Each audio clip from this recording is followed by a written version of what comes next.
सुप्रभात छात्रों, कैसे हैं आप सभी? ठीक हैं। देखिए, आज हम लोग इस वीडियो में बात करेंगे क्लास 7। मैं वीडियो पहले क्लियर कर लूं। देखिए, क्लास 7 हिंदी 1 और अध्याय 4। ठीक है। अध्याय 4 में हम लोगों ने किसके बारे में पढ़ा था? चेतक के बारे में, जो कि महाराणा प्रताप का घोड़ा था। ठीक है। कविता थे हम लोग के पढ़ने के लिए। कविता समाप्त हो चुका था। अब देखिए, कुछ मौखिक प्रश्न है, पहले आप लोग ध्यान से देख लीजिए। ये आप लोग स्वयं बनाइएगा, बहुत आसान है। राणा प्रताप का घोड़ा कैसा था? ठीक है। चेतक के शरीर पर राणा प्रताप का कोड़ा क्यों नहीं पड़ता था? सवार को लेकर उड़ जाने का क्या अर्थ है? और वैरी समाज दंग क्यों रह गया? यह मौखिक प्रश्न है, ऑब्जेक्टिव टाइप, मतलब कि 1 या 2 वाक्य में बन जाएगा इसका उत्तर। आप लोग बनाने का प्रयास कीजिएगा। और शब्दार्थ एक बार देख लीजिए पाठ्य पुस्तक का। रण युद्ध, चौकड़ी भरना, छलांगे लगाना। तन का अर्थ शरीर, कोड़ा का अर्थ चाबुक, अड़ी मस्तक, शत्रु का माथा, तनिक थोड़ा, बाग लगाम, पुतली, आँख के बीच का काला भाग जिसके मध्य में प्रकाश की किरणें प्रवेश करती है। उसके बाद है कौशल, जिसका अर्थ है निपुणता, एक्सपर्ट जिसको कह सकते हैं। करवाल, इसका अर्थ है बाधाएं। नद का अर्थ नदी। विकराल, डरावना, भयंकर, वज्रमय, बिजली की चमक के साथ। अरी का अर्थ दुश्मन। घहर जाना, टूट पड़ना, कविता की पंक्ति में भी आया था हम लोगों को पढ़ने के लिए कि अरी की सेना पर घहर गया, मतलब अरी की सेना पर वह टूट पड़ा। और अरी का अर्थ क्या हो गया? दुश्मन। निसंग मतलब तरकस। भय, घोड़ा। खन का अर्थ खंड खंड हो जाना। बैरी, दुश्मन, और दंग का अर्थ हैरान। तो ये हम लोगों ने शब्दार्थ देखा। अब हम लोग पाठ्य पुस्तक का प्रश्न देखते हैं। देखिए, पहला है कि राणा प्रताप का घोड़ा किस प्रकार निराला बन गया था? प्रश्न सुनिए एक बार फिर। राणा प्रताप का घोड़ा किस प्रकार निराला बन गया था? तो हम लोग इसका उत्तर देखते हैं। देखिए, मैं प्रश्न उत्तर पहले एक बार आप लोग को लिखा देता हूँ, फिर मैं पाठ्य पुस्तक को दिखाऊंगा। देखिए, राणा प्रताप का घोड़ा किस प्रकार निराला बन गया था? उत्तर है, युद्ध के मैदान में छलांगे लगाकर, युद्ध के मैदान में छलांगे लगाकर चेतक निराला बन गया था। ठीक है। दूसरा है कि किसके तन पर कोड़ा मतलब चाबुक नहीं गिरता था और क्यों?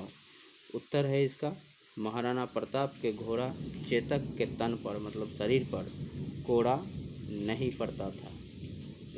देखिए, वीडियो क्लियर हो जाने दीजिए।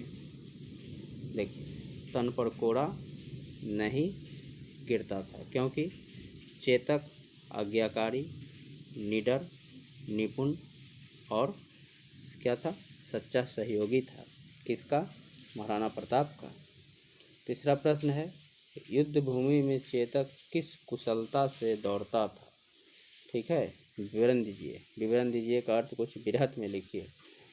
प्रश्न एक बार फिर सुन लीजिए कि युद्ध भूमि में चेतक किस कुशलता से दौड़ता था? विवरण दीजिए। उत्तर है कि महाराणा प्रताप का घोड़ा, जिसका क्या नाम था? चेतक, दुश्मनों की सेना पर भारी था। महाराणा प्रताप अपने वीर घोड़े चेतक पर सवार होकर रणभूमि में आए थे, जो बिजली की तरह दौड़ता था और पल भर में एक जगह से दूसरी जगह पहुंच जाता था। इसका क्या अर्थ है? उसके शरीर में फुर्ती बहुत ज़्यादा थी, फुर्तीला था। घ नंबर देखिए, शत्रु की सेना पर चेतक किस प्रकार आक्रमण करता था? प्रश्न फिर सुनिए, शत्रु की सेना पर चेतक किस प्रकार आक्रमण करता था? उत्तर है कि शत्रु की सेना पर चेतक भयंकर बिजली की चमक के साथ आक्रमण करता था, जैसे बिजली के जैसा। वह युद्ध के मैदान में छलांग लगाकर एक ही पल में शत्रु के सामने पहुंच जाता था। ठीक है, ऐसा लगता था कि जैसे वह आकाश से बातें कर रहा हो। ठीक है। अंगा नंबर देखिए, कविता के आधार पर, कविता का क्या नाम है? चेतक। कविता के आधार पर चेतक की विशेषताओं का वर्णन करें। ठीक है, वर्णन कीजिए या वर्णन करें। उत्तर है कि महाराणा प्रताप का घोड़ा चेतक बहुत ही समझदार और वीर था।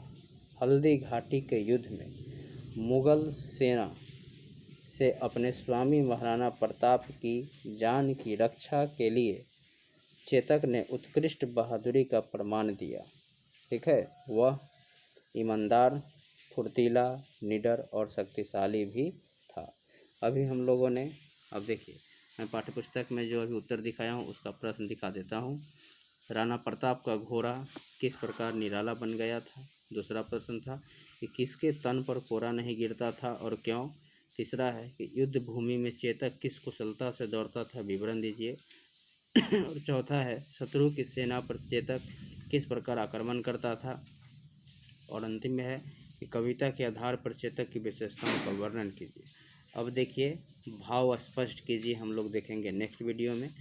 1 और 2 प्रश्न है, भाव स्पष्ट करना है। और 3 में है कि नीचे दिए गए पद्यांश को ध्यानपूर्वक पढ़िए और उस पर आधारित प्रश्नों के उत्तर दीजिए। मतलब एक पद्यांश यहाँ, एक पद्यांश यहाँ है और इसका उत्तर यहाँ पर प्रश्न है और ऊपर से उत्तर को ढूंढ कर लिखना है। ठीक है, तो ये सब हम लोग नेक्स्ट वीडियो में देखेंगे। आज के लिए इतना ही।